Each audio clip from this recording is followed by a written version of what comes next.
Tudo bem, pessoal? Estamos aqui novamente no canal Seguros e Sinistros Ponto a Ponto para abordar com vocês um vídeo aqui do tema 10, que é abordando sinistros de responsabilidade civil.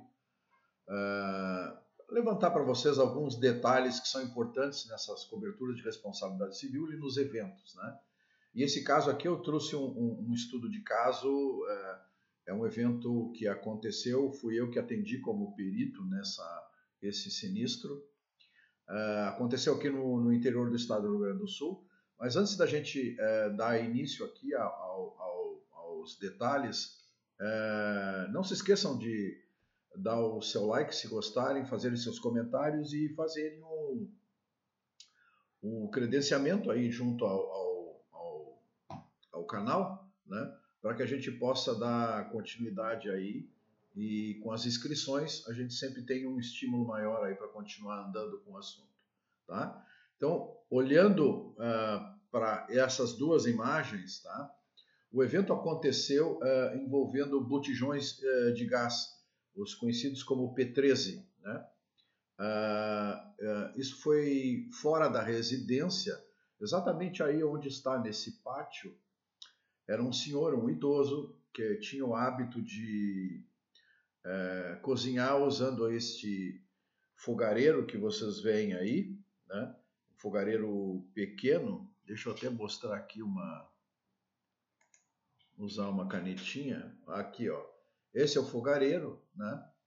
E ele estava usando um desses botijões aqui, né? Instalado por sobre o fogareiro. Mas acontece que havia pouco conteúdo dentro do botijão, e aí existe um hábito que ainda é recorrente das pessoas achando que, no sentido de aproveitar o restante do gás, eles deitam o botijão, né? E aí esse senhor deitou o botijão e fez a ligação, né? Praticamente direta no botijão, sem nenhuma válvula reguladora, né? A pressão direta no fogareiro.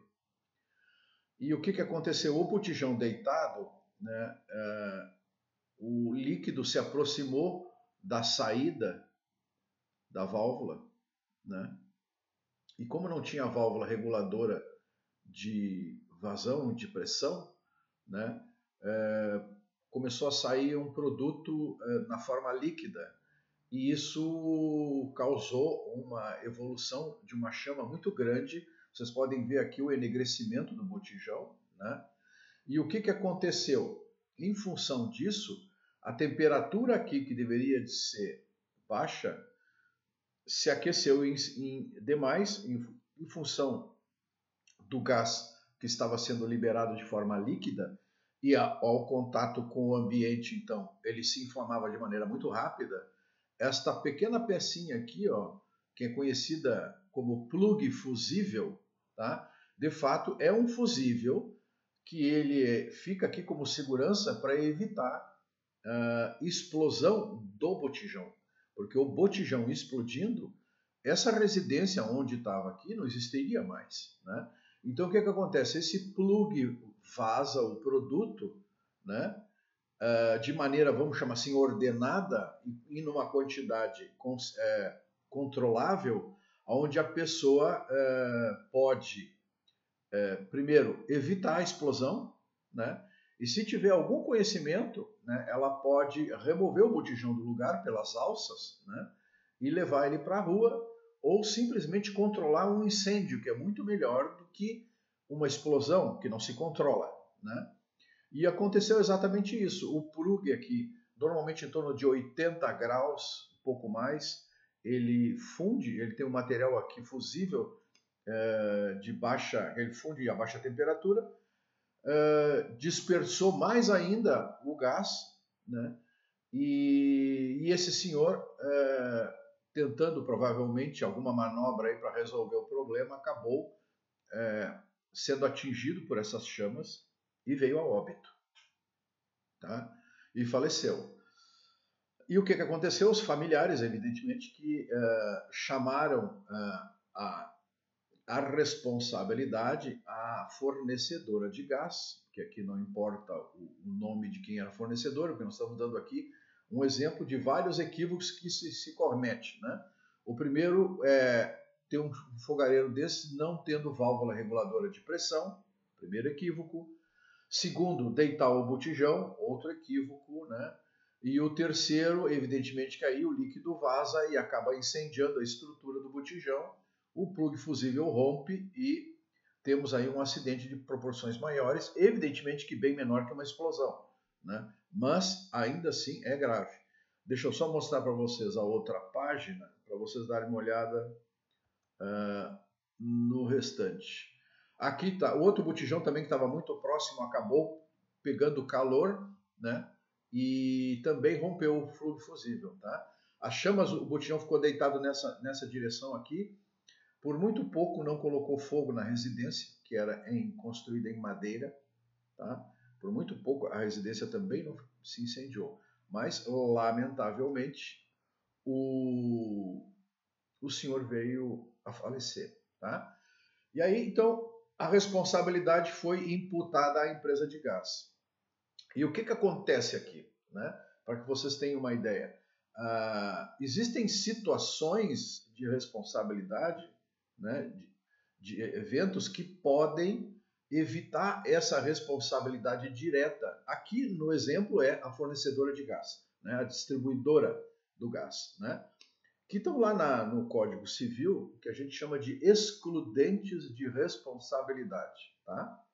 Os excludentes de responsabilidade, tá, são eventos que, se acontecidos, né, tiram a responsabilidade do prestador ou do fornecedor do produto ou do serviço. Tá? Entre eles, eu estou aproveitando aqui, vou listar para vocês o que está lá no Código Civil. Tá? Os excludentes de responsabilidade. O estado de necessidade, a legítima defesa, o exercício regular de um direito, o estrito cumprimento do dever legal, a culpa exclusiva da vítima, o fato de terceiro e o caso fortuito e força maior. Estes são os excludentes. Num outro vídeo, eu vou comentar com vocês com detalhes, só para atender a situação dos excludentes de responsabilidade. Mas o que impactou aqui nesse evento é este aqui, ó, culpa exclusiva da vítima. Tá? Esse senhor, infelizmente, cometeu vários equívocos, né? Não usando válvula reguladora de pressão, né? Deitando o botijão, né? Ou seja, ele tomou várias atitudes que não se faz com um botijão de gás, né? E aí ele acabou se queimando nesse processo todo aí, como era uma pessoa de mais idade, não resistiu aos ferimentos e veio a óbito, né? Então aqui, ó, esse excludente aqui, ó, culpa exclusiva da vítima, retira do fornecedor e do distribuidor a responsabilidade pelo acidente, tá? Era essa a questão que eu queria mostrar para vocês, tá? Que nem todo o sinistro de responsabilidade civil podemos imputar uma indenização, né? Neste caso aqui, essa condição ficou nessa situação, né, de um excludente de responsabilidade. E a minha preocupação aqui era mostrar para vocês a manipulação desses botijões, né, aproveitar falar nos excludentes de responsabilidade. Depois eu vou abrir um vídeo só para tratar dos excludentes de responsabilidade, não vai demorar muito, tá?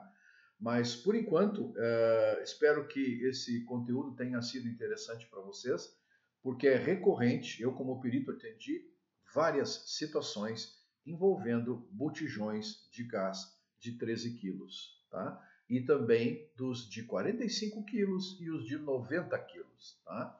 Então, muito cuidado com isso aqui, que são verdadeiras bombas, se não forem tratados de maneira correta, tá? Agradeço por enquanto. Tenham uma ótima jornada de trabalho. Muito obrigado. Fiquem com Deus.